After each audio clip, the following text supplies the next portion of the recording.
En la historia de las relaciones internacionales se considera que la partida de ajedrez geoestratégico más compleja y enrevesada jamás jugada es la que se planteó en Europa al final de la Segunda Guerra Mundial, en 1945.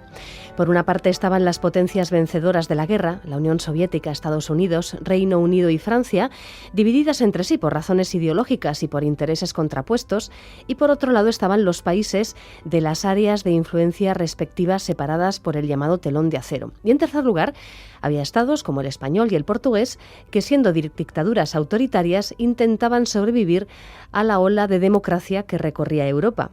El tema de la supervivencia del régimen franquista tras la derrota del Eje, a cuya familia ideológica pertenecía, es un asunto clásico que ha ocupado y sigue ocupando a muchísimos historiadores y del que hemos tratado en este mismo espacio de Eusko Ikaskuntza en anteriores ocasiones.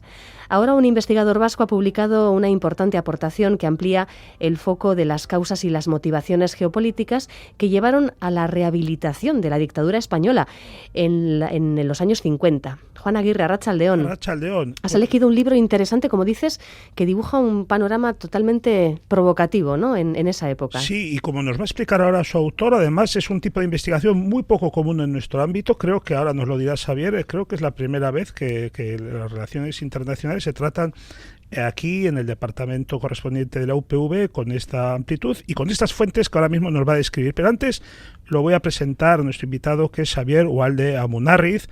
Arratsaldeón, Xavier. Arratsaldeón. Bienvenido. Eres doctor en Historia Contemporánea por la UPV, máster en Historia de las Relaciones Internacionales y del Mundo Atlántico en la Universidad de Nantes. Has sido investigador visitante de la Universidad Norteamericana de Georgetown, así como en la London School of Economics.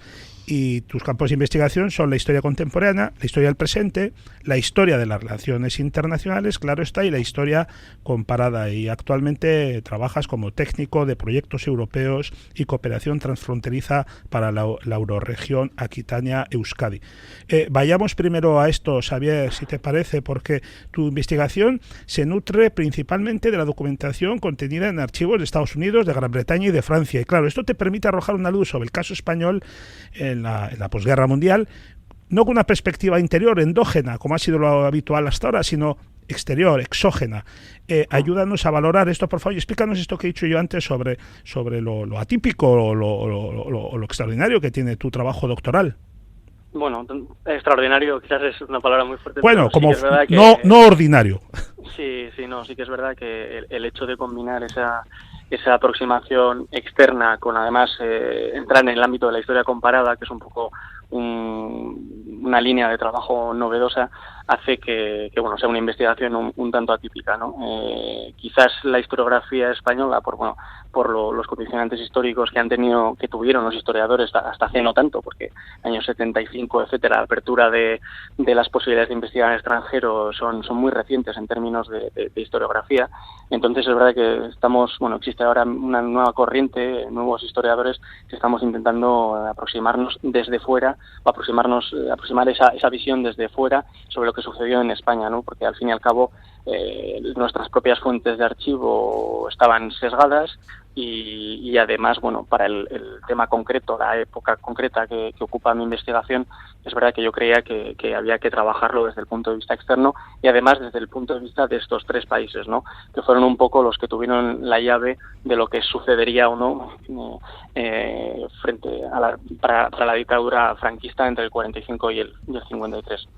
El libro del que estamos hablando se titula El cerco aliado y lleva como subtítulo Estados Unidos, Gran Bretaña y Francia frente a la dictadura franquista, 1945-1953. Pero la palabra cerco va entrecomillada. ¿Es que acaso no existió el mencionado cerco al que hacía referencia a la propaganda franquista de los años 40?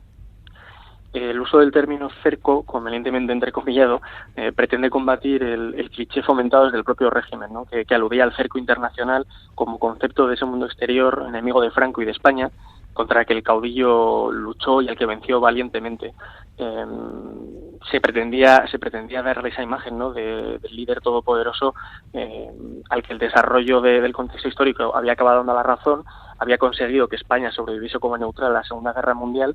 Y claro, al acabar esa Segunda Guerra Mundial, de cara a sobrevivir al exterior, necesitaba vender esa imagen, ¿no?, de confrontación y de un líder único que podía combatirla.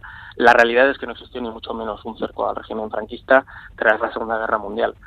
Basándonos en las fuentes primarias, en esas fuentes de archivo de las que hablábamos en la primera pregunta, podríamos hablar de una libertad vigilada, una expresión similar, pero con unos márgenes de actuación amplísimos, casi totales, que no tienen nada que ver con la óptica del cerco difundida y publicitada desde el propio régimen. Pongámonos el hora cero, Xavier, cuando termina la Segunda Guerra Mundial, prácticamente en toda Europa las izquierdas, tanto las socialistas como las comunistas, se hacen con el poder, y en Estados Unidos además hay una opinión pública claramente antifascista que presiona para acabar con Franco, igual que se había hecho con Hitler y Mussolini, ¿no? Entonces, así las cosas, en aquel momento el régimen español, la verdad es que pocas bazas tenía para sobrevivir, bueno, salvo una, la de que no había oposición política en el interior del país. Sí, efectivamente, como bien subrayas, el país estaba exhausto, no había una gran oposición interna, parte de la oposición estaba en el exilio con muchos problemas, y es verdad que, entre comillas, el régimen franquista se encontraba rodeado, ¿no?, en 1945 con una ola de izquierdismo que había ido ganando en las distintas elecciones que se habían ido sucediendo. Sin embargo, bueno, precisamente eso es lo que da más valor aún a la idea de trabajar desde el exterior cómo se percibía el papel que podía jugar Franco o el régimen franquista en el futuro de las relaciones internacionales en un momento de gran complejidad, porque es verdad que se habla de Guerra Fría, términos de Guerra Fría a partir del 46, pero bueno, entre bambalinas, entre estados ya se iba dibujando esa tensión, y se iba viendo que quizás el propio régimen franquista jugaría un papel importante, ¿no?, en esa tensión, bloque del este, bloque del oeste. Entonces, aunque todo parece indicar que el régimen franquista no tenía opciones de sobrevivir, lo cierto es que tenía bastantes cartas a su favor. Ya durante la guerra se había visto que España poseía un gran valor estratégico como puerta del Mediterráneo a través de Gibraltar. Esto, unido a los intereses económicos de los ingleses, hizo que Gran Bretaña fuera una potencia ciertamente comprensiva hacia el franquismo. ¿En qué medida esta posición británica favoreció que primero Estados Unidos y Francia después ablandasen su posición frente al caso español? En gran medida. De hecho, si tomamos este trío como el que trabajo yo, sobre todo en el libro, respecto a lo que sucedería, como caso de estudio respecto a lo que sucedería con el régimen franquista, la clave radica en Londres. Londres el Imperio Británico es el que determina respecto al empujo francés, porque tras la Segunda Guerra Mundial, al comienzo, es en Francia donde se observa una mayor actividad que pretende derribar al franquismo. En las conversaciones respectivas mantenidas entre los tres gobiernos, siempre es el gobierno francés el que propone planes para tanto aislar al gobierno franquista como para intentar derribarlo, y siempre es el gobierno británico en ese primer momento el que frena las intentonas que llegan desde París. Mientras tanto, en ese primer momento, desde Washington se mantienen en un segundo plano, ya que dentro del reparto, porque no hay que olvidar siempre que esta cuestión española se enmarca dentro de un contexto histórico quizás de los más complejos de la historia del mundo, y en ese momento, en ese reparto del contexto geopolítico internacional, Estados Unidos dejaba dentro de esas relaciones bilaterales la cuestión española como preeminencia británica. Es decir, podéis controlar a los franceses porque a nosotros de momento España no es un territorio que nos interese demasiado. Sí que a partir de 1947, como quizás hablemos posteriormente, ya cuando la cuestión española, cuando España pasa a ser de gran interés para Estados Unidos, para Washington, ya ahí se impone la primera potencia mundial respecto a la posición británica. Pero es verdad que Gran Bretaña o Londres estuvo controlando la cuestión para que no hubiese grandes problemas respecto al régimen franquista, porque no le interesaba por motivos geoestratégicos, pero sobre todo por motivos económicos. Y eso valía tanto con el gobierno conservador de Winston Churchill como el que le sucedió al laborista. Sí, porque en realidad a nivel de política exterior existía una, vamos a decirlo así, una especie de pacto de Estado desde la Segunda Guerra Mundial, respecto al tema de la política exterior. Si bien es verdad que el gobierno de Clement Attlee, el laborista, que sale victorioso para sorpresa de muchos, tras las elecciones celebradas al finalizar la Segunda Guerra Mundial, es cierto que tenía mucha menos empatía o simpatía respecto al régimen franquista que el gobierno de Churchill. Sin embargo, existía una cierta visión de Estado que trasladar al exterior. Si bien cabe decir que hubo muchos realmente debates entre los diferentes departamentos internos del propio gobierno británico. Por ejemplo, los departamentos del Servicio Económico siempre abogaban por una normalización de las relaciones con el régimen franquista, porque hay que recordar que el Imperio Británico estaba en descomposición y la situación en la propia metrópoli en Londres era nefasta. Se dependía en gran medida de las importaciones de alimentos de España. Y existía ese debate entre esos departamentos económicos y los departamentos de política exterior, que decían que a nivel de imagen no se podía pactar con el gobierno franquista.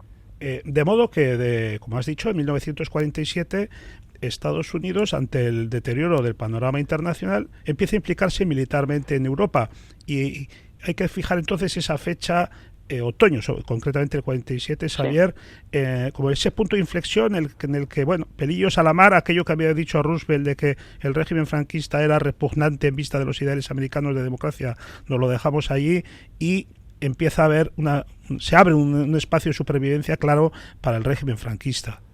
Sí, efectivamente, estamos ya en octubre del 47, estamos en un momento en que la tensión de la llamada Guerra Fría empieza a alcanzar niveles muy altos. El propio discurso, tenemos otra vez, esto hay que entenderlo siempre en términos de lógicas, en función de quién analiza la situación. Los departamentos militares del gobierno norteamericano estaban ya presionando fuertemente. La descripción de la situación mundial comenzaba a ver cada vez más términos militares para describirla. Entonces, en esa tesitura se produce una reorganización del Departamento de Estado y se crea una cédula interna que se llama el Policy Planning Staff, es decir, un departamento de análisis de la situación política internacional para dar una vuelta a los preceptos de la política exterior norteamericana, porque la situación había evolucionado y había que darle un giro, ¿no?, a esa política. Y es desde ese órgano interno desde el que se comienza a percibir de otra manera y a incorporar más la visión militar respecto a la cuestión española. Y en ese contexto en el que obviamente ya desde Washington empieza a cambiar tanto los términos para referirse a la importancia de España respecto a sus intereses mundiales, como al tipo de relación que hay que tener a partir de ese octubre del 47 con el régimen franquista, y también para ir poco a poco apartando a Londres de la manija sobre la cuestión. Se van aclarando ciertas cuestiones, y aquello de la hábil prudencia del caudillo a la hora de capear un panorama internacional ciertamente hostil nos parece cada vez más un mito con poco o ningún fundamento, ¿no? Bueno, evidentemente es un poco lo que contestaba antes con el asunto del cerco, ¿no? Obviamente es la imagen que convenía vender hacia el exterior. Sin embargo, obviamente Franco supo jugar bien sus cartas dentro de la medida de sus posibilidades. Hay que tener en cuenta que en ningún momento recayó en él el poder de decisión de la supervivencia de su régimen o no. Él tuvo unas circunstancias, tuvo unas presiones por parte y una situación a nivel internacional, y es verdad que supo aprovecharla, ¿no? Aquello que decía Ángel Viñas de la operación cosmética del régimen, no hay que quitarle el mérito de saber hacerlo. Sin embargo, hay que matizarlo muy mucho, puesto que no dependía de él el futuro del régimen. Fueron circunstancias externas las que condicionaron si el régimen permanecía o no de pie tras la caída de sus antiguos socios, la Alemania nazi y la Italia de Mussolini. De manera, Xavier, que si en diciembre del 46 Naciones Unidas había aprobado una resolución condenatoria al régimen franquista, nos encontramos con que 4 años después, en noviembre del 50, queda revocada.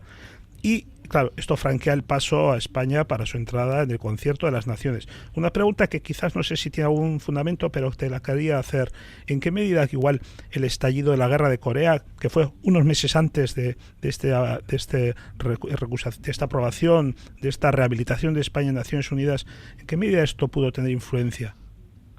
pudo ser quizás la gota que colmó el vaso, pero como decía antes ya, para noviembre del 50 la situación internacional estaba muy deteriorada y desde octubre del 47 el discurso norteamericano respecto a la cuestión española ya era muy claro, ¿no?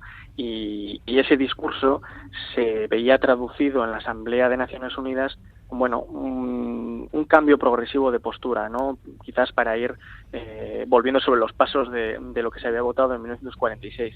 Ya en 1949 en la Asamblea de Naciones Unidas estuvo a punto de revocarse la resolución del 46. Sin embargo, por una serie de circunstancias, como que en la propia delegación norteamericana había 3 de los integrantes que se oponían a volver sobre los pasos, y que es verdad que bueno, la posición británica y francesa todavía no estaba tan madura como para dejar hacer, y eso hizo que no se pudiese revocar la decisión del 46. Sin embargo, la decisión ya estaba tomada. Luego, además, hay que tener en cuenta que en el 49 tienen lugar una serie de acontecimientos decisivos también, como la proclamación de la República Popular China, las pruebas atómicas de la Unión Soviética, etcétera, que hacen que, bueno, si bien la guerra de Corea, el estallido de la guerra de Corea tuvo una incidencia, quizás fue la gota que colmó el vaso para decir, bueno, vamos a imponer nuestra voluntad y revocar la decisión del 46, ya estaba tomada la decisión desde hacía tiempo. Resulta curioso el cambio de actitud de Francia, el país más beligerante contra el franquismo desde el 45, y que luego, bueno, pues fue un adelantado en la colaboración con el régimen, incluso más allá de lo comercial. Y aquí merece la pena recordar el cierre de la emisora de Radio Euskadi, que desde 1946 ponía voz desde Iparralde al exilio vasco y que fue cerrada por orden del gobierno francés.